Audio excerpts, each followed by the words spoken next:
The James Franklin era came to an abrupt end on Sunday with the news of his firing, and since then, we've been covering Penn State from a recruiting perspective, and it's only been 3 or 4 days. There's been so many developments, but I'm sure to Penn State fans, this feels like 3 or 4 weeks. So rumors have been swirling about a replacement, but in the meantime, recruits have been leaving. We'll see what happens there with the replacement. Eventually, that will happen. Matt Rule's been, his name's been bound about. Matt Campbell's another one, among others. Now, we're going to talk in this video more about the recruiting fallout. There's quite a difference when it comes to the way the 2026 class reacted to the James Franklin firing and the way that the 2027 class has acted. 2026, 22 commits remain. The 17th ranked class. Yeah, still a top 20 class, not a ton of movement.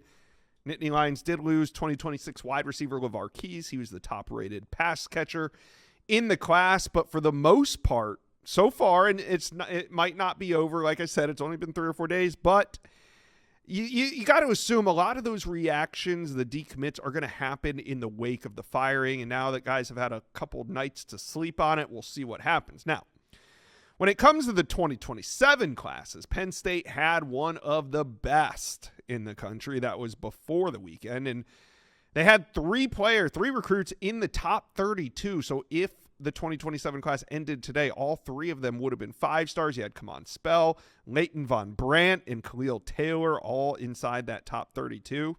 All have decommitted, so they are all gone. We got some more updates from this week, though. The 26 wide receiver, Davian Brown, issued a statement. He's no longer committed. He thanked Penn State for believing in him, but in his best interest, it was to reopen his recruitment. You can't really blame him there. On, I think it was Monday or Tuesday, was the 3rd decommitment from the 2026 class. Jazir Hart, he's from Virginia. We thought he might stay on. He kind of said it was a business, but in the end, he's decided now to decommit. Cornerback Julian Peterson, he's looking around. UNC visit on tap, but I believe he remains committed officially. He's on that commit list. Running back Messiah Mickens has said that his eyes are open. He's been hit up by a couple big-time schools. And, hey, this is what's going to happen.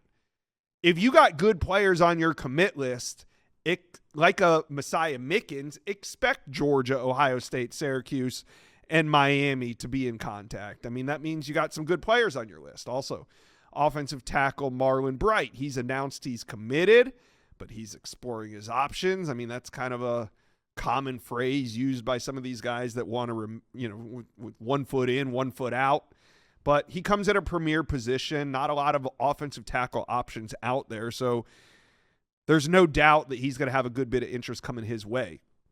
So all that being said, the 2026 class has weathered the storm. I mean, 2026, 2027 is different for many reasons.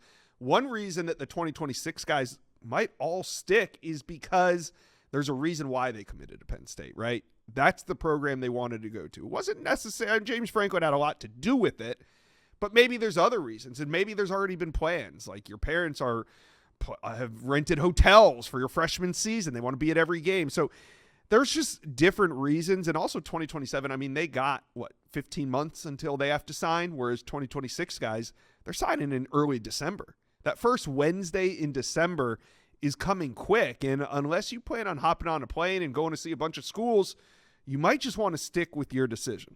So what is next for Penn State recruiting? Well, I'm going to be honest with you here. In the short term, it's going to be scary. There might be some more decommitments. There's just not a lot of answers early on until there's a head coaching change. And I kind of compare this to the Tides. The Tide goes out, and that's where we are right now. It's scary. There's not a lot of optimism. You don't know when the next decommit will come. Everybody's looking down on the program. Everybody's talking about what went wrong. But then the Tide comes back in. That's when a coach is hired. That's when there's excitement. That's when there's hope. That's when there's optimism. That's when guys start committing again. That's when the newly hired coach starts using his ties to whatever area he came from, whatever school he came from, to bring in his guys. The excitement will be back in Happy Valley. But until then, I'm not going to lie, this is a precarious situation to sit in.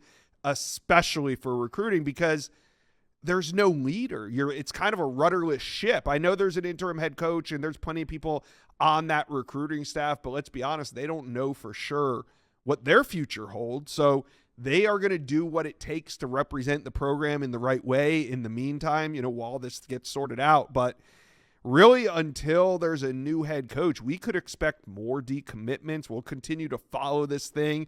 We'll see what happens, but I think all Penn State fans can agree what went down was probably necessary to get Penn State program back to where it needs to be and to ultimately to where it wants to be, and that's on the top of the ranking. So we'll continue to watch this story. We'll continue to watch and see if there's any more decommitments and what's going to happen with these big recruiting weekends that were on tap. We'll have to wait and see. So, Penn State fans, I want to hear from you. Who do you want as your next head coach? Does recruiting matter when it comes to who you hire as the next head coach? Let me know. Who's your top candidate? Put it in the comment section below.